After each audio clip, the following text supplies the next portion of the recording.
оваа недела беше доста успешна, Мгм. што се точно 5 шофери ќе летат понеделник за Чикаго.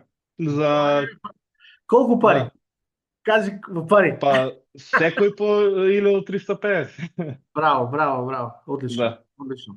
И треба да пуштам инвојс, нели, ко фактура. Оти имам фирмата ми е во Америка и треба да им пуштам секои 2 недели, нели, треба како минатиот час мислам кажав или поминатиот. Мгм.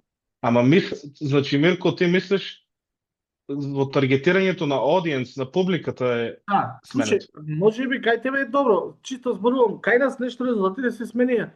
Може би кај тебе ако е добро ништо не менувај тогаш. Не менувај.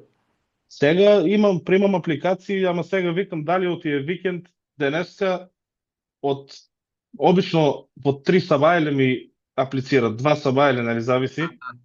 И гледам, имам доста помалку од обично, ама викам, ајде, може би викенд, имам забележено среда, четврток, најмногу некако, такво искуство имам. Јас имам искуство во сабота најмногу апликации да имаме. Значи стално е. Сабота. Гледаш, зависи, се зависи. Сигурно, дали е и до понуда, дали е, не знам, слика. Така, супер, супер. Да кажам само и за другите.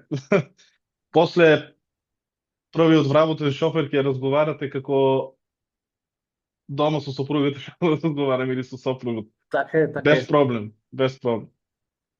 И кажи, мислам ова, сакам да спомнам колку е лесно да најдеш соработка, пошто на сите шофери им треба. Да. А и дури, еве и сега сме, пример, јас сум во таа фаза дека што одбивам работа, пример, имам Освети, ти си сега слободен, така, си слободен сега, фул тајм работиш. Така? Не се слуша. не, работам, имам во државна институција сум мислам на институција во државната клиника на прием на пациенти.